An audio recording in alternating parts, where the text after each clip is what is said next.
Singkat padat ya. Ya. Assalamualaikum warahmatullahi wabarakatuh.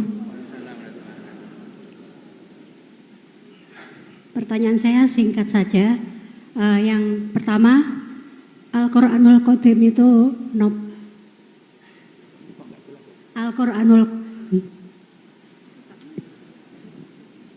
Al-Quranul Qadim. Yang kedua, selama ini kita meyakini bahwa Islam itu adalah agama yang paling sempurna dan Al-Quran itu adalah wahyu yang diberikan Allah kepada Rasul yang terakhir. Pertanyaan saya, apakah setelah Al-Quran itu Allah masih memberikan wahyunya kepada kita umat manusia ini? Kemudian yang ketiga, Gak jadi singkat ternyata. ya singkat saja, Allah itu disifatkan wal awalu wal akhiru wal dhahiru wal batinu. Pertanyaan saya, Allah itu di mana? Itu saja. Sampun. Terima kasih atas kesempatannya. Perkenalkan, saya Lutfi dari Solo, Jawa Tengah. Izin bertanya, Gus Baha. Di Indonesia ini kalau kami lihat indeks korupsinya cukup tinggi begitu. Ya. Tapi kalau kita lihat jumlah pesantren di Indonesia juga banyak. Ya. Kalau kita bilang beberapa negara yang tidak ada, yang korupsinya rendah seperti New Zealand atau Selandia Baru, Australia dan sebagainya, pesantrennya bahkan mungkin tidak ada. Pertanyaannya adalah, menurut panjenengan Gus Baha, bagaimana kita menyikapi dan bagaimana strategi kita sebagai umat Islam atau bahkan para kiai ulama untuk bisa meminimalisir atau bahkan mengurangi secara signifikan praktik korupsi yang ada begitu. Izin kalau saya bisa mengutip perkataan Bu Sri Mulyani, mantan Menteri Keuangan dulu, beliau pernah mengatakan, banyak orang mudah tergoda uang, meski sholat rajin, naik haji sudah, umroh sering, puasa Senin Kamis, tapi waktu lihat uang lupa semuanya, begitu. Kemudian yang kedua ini ada titipan pertanyaan, mohon izin, apakah setan itu berupa zat atau sifat? Terima kasih. Baik, terima kasih. Ini ada dua kelompok pertanyaan. Yang satu terkait dengan ilmu kalam. Al-Quran tadi Qadim, terus kemudian pertanyaan Allah ada di mana Gus, kira-kira gitu. Kemudian yang kedua tadi terkait dengan setan itu seperti apa, sifat atau zat, kira-kira sifat atau zat. Baik, kemudian yang kedua ini terkait dengan pertanyaan, kok sudah sering haji, sering umroh, puasa, kemarin kok tetap korupsinya tinggi Gus, kira-kira gimana Gus? Ya.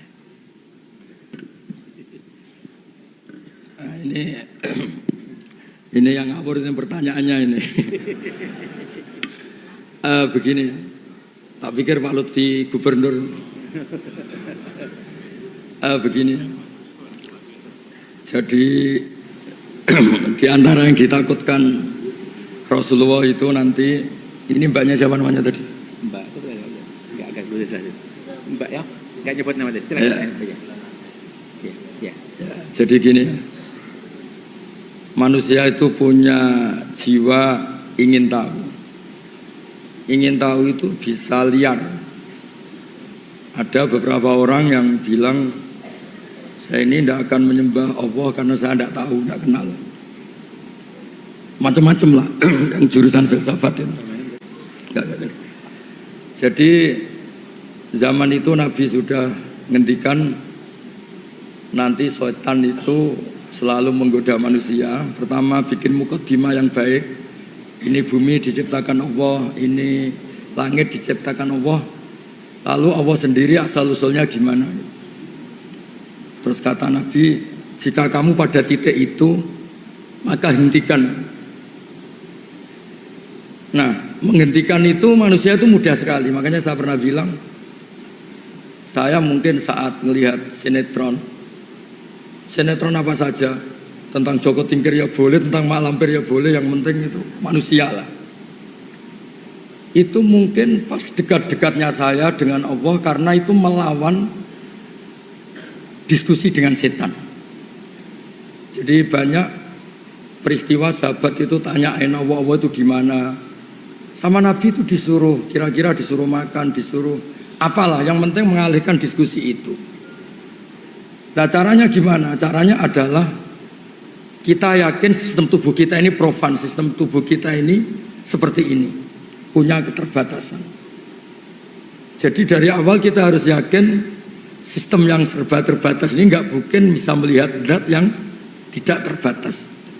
Makanya Quran sendiri memberi penjelasan la tudrikul absar wa huwa yudrikul absar. Nah, jadi itu termasuk yang dikhawatirkan Nabi, yang semoga bukan contohnya sekarang muncul di diskusi ini. Nah, soal kalam wa qadim itu juga sama, kasusnya sama. Dulu ada mihnah, ada tragedi sejarah terburuk. Ada seorang khalifah namanya Ma'mun memaksa orang berpikir kalau kalam wa itu tidak qadim. Alasannya dia, ini agak serius diskusi ini, tapi nggak apa-apa. Insya Allah ilmu saya cukup. Ini bukan karena sombong, memang cukup. Terus ditanya, dia berargumentasi, Quran itu ada tabat yada Abi Lahab. Abu Lahab itu hadis. Mendiskusikan yang hadis, pasti Qurannya juga hadis. Karena dia seorang khalifah, seorang raja, memaksakan yang tidak punya pendapat yang sama di penjara. Termasuk Imam Syafi'i, Imam Ahmad. Tapi sebelum di penjara, Imam Syafi'i lari ke Mesir, Imam Ahmad ketangkep, terus di penjara. Ahmad bin Hanbal ini. Ketika di penjara, Imam Ahmad minta diskusi terbuka, disaksikan banyak orang dengan tokoh Mu'tazilah. Diturutin, ada tokoh Mu'tazilah terbaik, terus diskusi disaksikan banyak orang. Nah ini yang mungkin kita salah. Kita kalau menafsirkan kalam itu kan firman Allah atau perkataan Allah atau ucapan Allah atau sabda. Setelah ketemu banyak orang, Imam Ahmad tanya, ketika dulu itu Allah sudah tahu enggak kalau akan menciptakan makhluk yang bernama Abu Lahab? Wah ya sudah tahu, Allah itu merencanakan semuanya ya dengan pengetahuan yang qadim.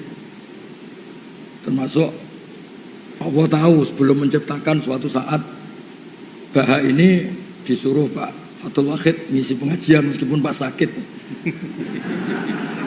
Saya enggak tahu secara fikih itu haram apa halal, enggak tahu. Kayaknya haram. Nah, si Abu Duat ini yang wakil Mu'tazilah, oh ya Allah tahu. Besok matahari terbit enggak? Iya terbit. Dari timur, iya dari timur. Anda tahu? Ya tahu. Terus Anda ngomong sekarang ya, satatlu syamsu ghadan, besok matahari akan terbit. Terus kalam Anda dengan peristiwanya dulu mana? Ya dulu kalamnya ketimbang peristiwanya. Nah, artinya apa? Gak ada korelasi antara Allah cerita Abu Lahab kemudian Quran itu hadis. Karena sebelum kejadian yang terjadi, Allah itu sudah melihat bi ilmin qadim dengan ilmunya yang dulu. Ya kayak Pak Fathul Wahid kan sekarang tahu kalau jadi rektornya tinggal berapa hari? Ya, seminggu lagi. Padahal belum terjadi. Berarti apa? Peristiwa sama pengetahuan dulu mana? Sama pengetahuan. Nah, wa kalamuhu ilmuhu. Kalamnya Allah adalah ilmunya Allah. Nah dulu Khalifah Ma'mun itu hanya terprovokasi. Quran itu diskusi tentang Abu Lahab, tentang perang Uhud, tentang si A si B, itu hadis. Berarti yang mendiskusikan juga hadis. Nah Khalifah ini kan gak pernah baca banyak ilmu kalam. Makanya kata Imam Ahmad, yang membentuk pikiran kamu seperti ini siapa? Suruh ketemu saya, besok diskusi terbuka. Setelah diskusi itu ya keok, si wakil dari Mu'tazilah itu keok. Karena ditanya, ketika Allah dalam azali itu sudah merencanakan apa dadakan, ya sudah merencanakan. Allah tahu kalau mau ada makhluk namanya Abu Lahab, ya tahu. Fakalamuhu ilmuhu, ya kalamnya Allah itu ilmunya Allah. Maka kalamnya bersifat qadim. Nah, soal pertanyaan tadi Mas Lutfi, Allah itu di mana? Kalau Anda ingin nyari ya tak tunjukkan alamatnya. Kalau Anda tanya untuk mempersulit narasumber namanya muta'anid, itu bisa dipenjara. Nah begini ya, Nabi itu unik. Ada pertanyaan yang dijawab karena itu dianggap baik secara rasa. Baik secara rasa. Sehingga ada seorang perempuan tanya, ya Rasulullah, aina Allah? Allah itu di mana? Nabi tanya, dijawab fis sama. Begitu juga kebalikannya, kalau ada orang tanya, dijawab fis sama. Allah itu di langit di atas, di langit itu di atas. Ketika Nabi Mi'raj menemui Allah itu digambarkan di atas, fis sama. Itu benar secara psikologis, karena kita tidak mungkin mensifati Allah itu di bawah. Nah, tapi di atas itu menurut ukuran apa? Ukuran fisik apa non fisik? Di atas menurut fisik adalah ini bawah, sana atas. Tapi secara psikis, secara rohani, di atas itu nggak terjangkau, nggak tersentuh. Artinya nggak tersentuh ya sudah, dengan sistem tubuh kita seperti ini, Allah itu terlalu atas untuk kita analisis, terlalu atas untuk kita sentuh, terlalu atas untuk kita amati atau kita perhatikan. Nah, makanya tentang Allah cukup kita mengatakan subhanah. Dan Allah selalu bilang ketika ada orang salah paham, subhanahu wa ta'ala amma yusyrikun amma yakulun. Yang penting Allah itu terlalu suci, terbebas dari cara pandang manusia yang sering salah. Ya, jadi makanya pentingnya wiridan subhanallah adalah orang biar ngerti kalau Allah itu suci dan persepsi kita ini jauh dari menyentuh itu. Jadi ini pertanyaan yang nggak perlu dijawab, cukup divonis itu kriminal itu aja. Karena memang itu karena itu memang termasuk provokasi setan. Jadi di antara itu betul ada hadis sahih itu. Nanti umatku itu digoda setan lewat pertanyaan yang mukadimahnya itu benar. Hadil ardo khalaqahu Allah, ini bumi diciptakan Allah, ini makhluk diciptakan Allah. Lalu Allah sendiri asal usulnya gimana? Jika Anda terus mencari, maka ini sesuai kehendak setan, sesuai keinginan apa? Setan. Tapi kalau Anda berhenti, kamu tinggal makan, kamu tinggal jagongan, kongkoy-kongkoy, ini setannya bisa setruk. Maka saya mohon semua teman-teman yang sedang kongkoy-kongkoy, itu artinya sedang mensetrukkan apa? Setan. Karena Anda digoda dengan pertanyaan-pertanyaan yang bisa gawat, itu bisa masalah. Ya saya kira demikian. Assalamualaikum warahmatullahi wabarakatuh. Waalaikumsalam.